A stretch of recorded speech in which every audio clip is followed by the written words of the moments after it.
രാമൻകുട്ടിയുടെ കൂടെ അതിൻ്റെ ഇവരെ സഹായിക്കാനായിട്ടുള്ള കഥാപാത്രങ്ങളായിട്ട് സൃഷ്ടിച്ചതാണ് പോഞ്ഞിക്കരയും പാരി എന്ന് പറയുന്ന രണ്ട് കഥാപാത്രം. അത് ഇന്നസെൻ്റ് ഏട്ടനും സലീംകുമാറും.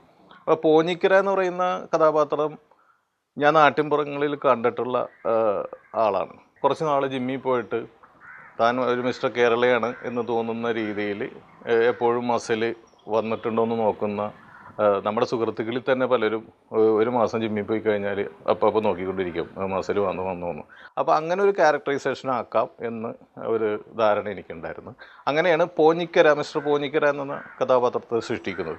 അപ്പോൾ അയാളുടെ ഒരു ക്യാരക്ടറൈസേഷൻ കൊണ്ട് തന്നെ അതിൽ നിന്ന് കുറേ തമാശകൾ ഉണ്ടായി. മാത്രമല്ല അയാൾക്കൊരു 10 പൈസയുടെ കുറവുണ്ട് എന്ന് തന്നെ ഇൻട്രൊഡക്ഷന് മുമ്പ് പറയുന്നുണ്ട്. അപ്പോൾ അദ്ദേഹത്തെ കൊണ്ട് ഇത്തിരി അതിര് വിട്ടിട്ട് ചില കാര്യങ്ങൾ ചെയ്യിപ്പിക്കാൻ പറ്റും. അതിനോടൊപ്പം തന്നെ വലിയ ബുദ്ധിയൊന്നും അത്ര പക്വതയില്ലാത്ത പാരി എന്ന് പറയുന്ന സലീംകുമാറിൻ്റെ കഥാപാത്രം. അങ്ങനെ ഇവരുടെ ഒരു കോമ്പിനേഷൻ വരുമ്പോൾ കോമഡിക്ക് നല്ല സ്പേസ് ഉണ്ടാവും.